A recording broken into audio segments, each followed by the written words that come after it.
ရှင်မတေခရစ်ဝင်ခန်းကြီးကိုထိုအခါကိုယ်တော်သည်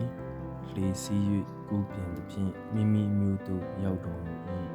လက်ချေတည်၍အိယာပေါ်မှတွန်းလုံးနေသောသူတစ်ယောက်ကိုအထံတော်သို့ဆောင်ခဲ့ကြ၏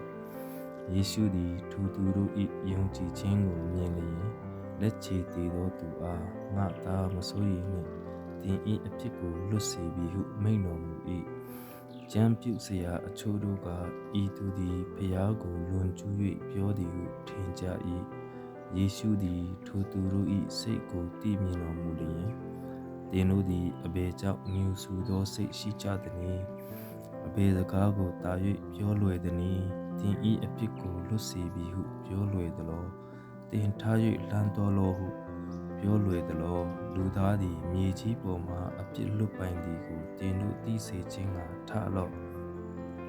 ကိုအိယာကိုဆောင်၍ကိုအိမ်သို့သွားလော့ဟုလက်ချေတည်သောသူအားမိန့်တော်မူ၏ထိုသူသည်လည်းထား၍မိမိအိမ်သို့သွားလေ၏လူအစုအဝေးတို့သည်မြင်လျင်အံ့ဩခြင်းရှိ၍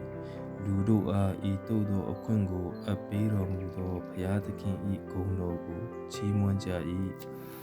ယေရှုသည်ထိုအရမှကြွတော်မူလျင်မဿဲအမည်ရှိသောသူတစ်ယောက်သည်အခွန်ခံရာတဲ၌ထိုင်နေသည်ကိုမြင်သော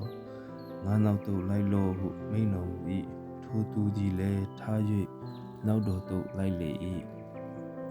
ထိုနောက်မှအိမ်တွင်စပွဲ၌ရောင်းတော်မူစဉ်အခွန်ခံသောသူများနှင့်သို့သောသူများတို့သည်လာ၍ကိုယ်တော်မှစသောတပည့်တော်တို့နှင့်တကွစပွဲ၌ရောင်းကြ၏ပါရိရှဲတို့သည်မြင်လျင်တပည့်တော်တို့အားသင်တို့ဆရာသည်အခွန်ခံသောသူသို့သောသူတို့နှင့်အတူအဘယ်ကြောင့်စားသနည်းဟုဆိုကြ၏ယေရှုသည်ကြားတော်မူလျင်ကျမ်းမာသောသူတို့သည်စေသမားကိုအလိုမရှိကြနာသောသူတို့သာလျှင်အလိုရှိကြ၏ရစ်ပူဇော်ခြင်းအကျင့်ထက်သနာခြင်းဂရုဏာအကျင့်ကိုငါနှစ်သက်၏ဟူသောကျမ်းစကားကိုနားလည်ခြင်းကသင်တို့တွား၍သင်ကြလော့ဖြောင့်မတ်သောသူတို့ကိုနောင်တသို့ခေါ်ခြင်းကငါလာသည်မဟုတ်သို့သောသူတို့ကိုခေါ်ခြင်းကငါလာသည်ဟုမိန့်တော်မူ၏ထိုအခါယောဟန်၏တပည့်တော်သည်အထံတော်သို့ချဉ်းကပ်၍အကျွန်ုပ်တို့နှင့်ဖာရိရှဲတို့သည်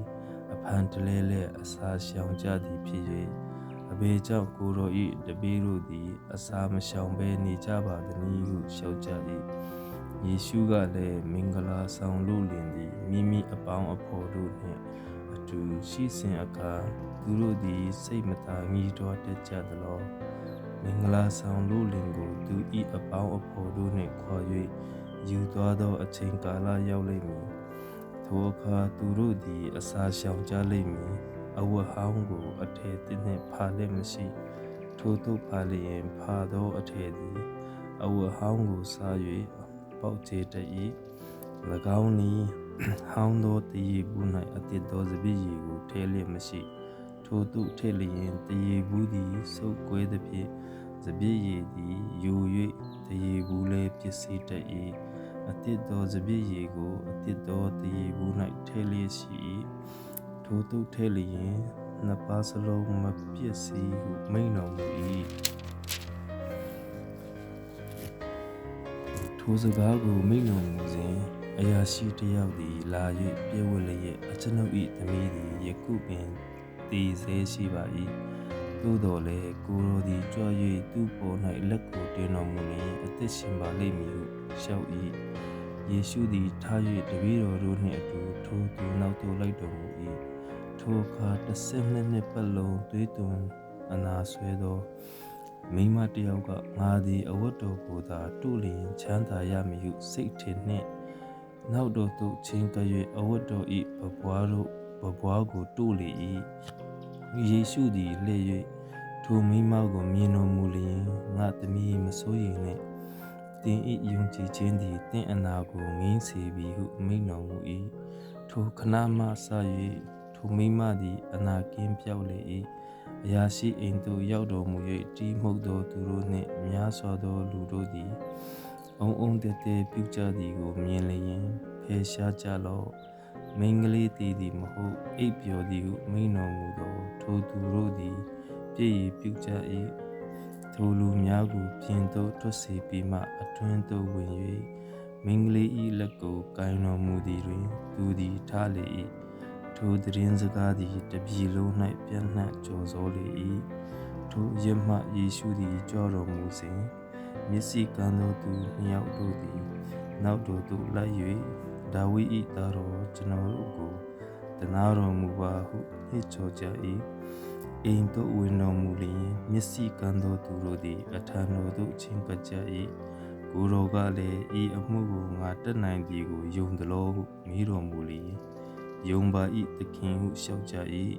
ထိုအခါသူတို့၏မျက်စိကိုတို့တော်မူ၍သင်တို့ယုံကြည်ခြင်းရှိသည့်အတိုင်းသင်တို့၌ဖြစ်စေဟုမိန့်တော်မူလျင်သူတို့သည်မျက်စိပွင့်လင်းလေ၏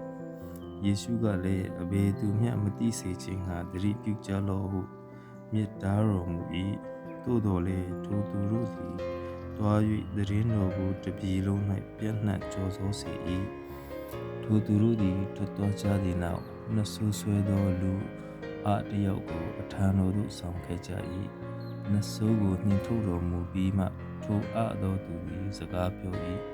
လူအစုအဝေးတို့သည်လည်းအံ့ဩ၍ဣတိလအမျိုး၌ဤကဲ့သို့မမြင်ရစဖူးဟုပြောဆိုကြ၏ဖာရိရှဲတို့ကလည်းနှဆိုးအကြီးကိုအမိပြု၍နှဆိုးတို့ကိုနှင်ထုတ်သည်ဟုပြောဆိုကြ၏ယေရှုသည်တရားစရက်တို့၌ဆုံးမဩဝါဒပေးလျက်နိုင်ငံတော်နှင့်ရှင်သောဧဝံဂေလိတရားကိုဟောလျက်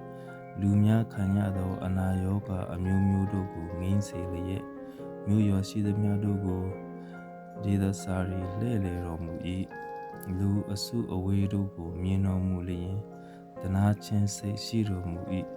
အကြောင်းမူကားထိုသူတို့သည်ပင်ပန်းသည်ဖြစ်၍ထိန်းသူမရှိဘဲပြစ်ထားသောသူကဲ့သို့ဖြစ်ကြ၏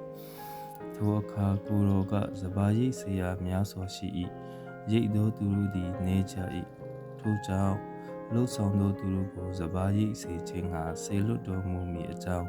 စပါးရှင်ကိုဆုတောင်းကြလော့ဟုတပည့်တော်တို့အားမိန့်တော်မူ၏ပတ်ရှုသွားတဲ့အနှုတ်ကပတ်တော်ကြားနာသို့ရောက်စီတိုင်းကောင်းကြီးဖြစ်ပါစေ